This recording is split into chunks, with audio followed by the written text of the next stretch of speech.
Hello दोस्तों, कैसे हो हमारी चैनल में आपका स्वागत है। आज आपको बाप और बेटे की कहानी सुनाने जा रहा हूँ। आपको इस कहानी में कौन सा पाठ अच्छा लगा कमेंट में बताना। एक बार बाप और बेटे ने एक गधा खरीदा और वह अपने बेटे को गधे पर बैठा दिया। अपना खुद गधा लेकर पैदल घर के लिए चल दिया। यह देख रास्ते भर के लोग आपस में बात करने लगे कि कैसा बेटा है जो बाप को पैदल लेकर जा रहा है और अपने खुद गधे पर बैठा हुआ है। अरे यह देखो, ये कामचोर लड़का तो आराम से गधे पर बैठा है और बूढ़ा बाप उसके पीछे पैदल चल रहा है।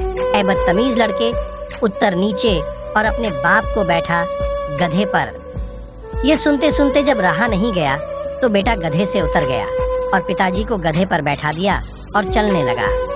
कुछ दूरी चलने के बाद फिर कुछ लोग मिले जो कहने लगे, कैसा बाप है जो स्वयं गधे पर बैठा हुआ है और बेटे को पैदल लेकर जा रहा है।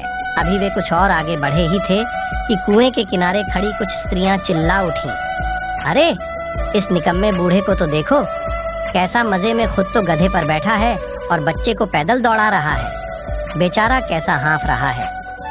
ओ बूढ़े, शर्म नहीं आती तुझे?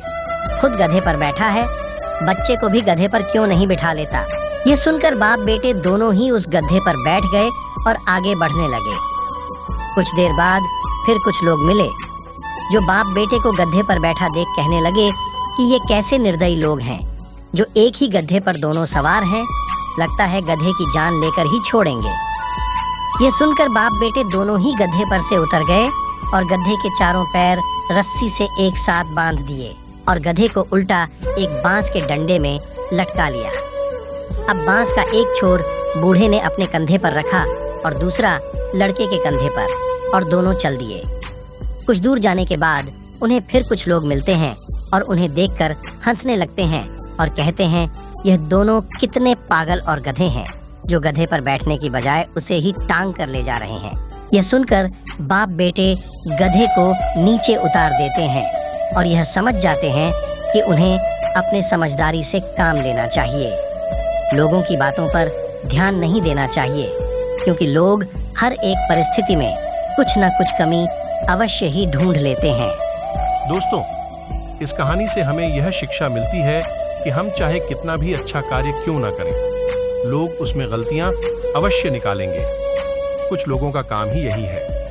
अतः हमें इनकी बातों को नजरअंदाज करके जीवन के कर्तव्य पथ पर अपने विवेक से निरंतर आगे बढ़ते रहना चाहिए।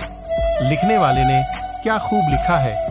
कुछ तो लोग कहेंगे, लोगों का काम है कहना। कहानी अच्छी लगे लाइक और शेयर करें। Thank you for bye RK family.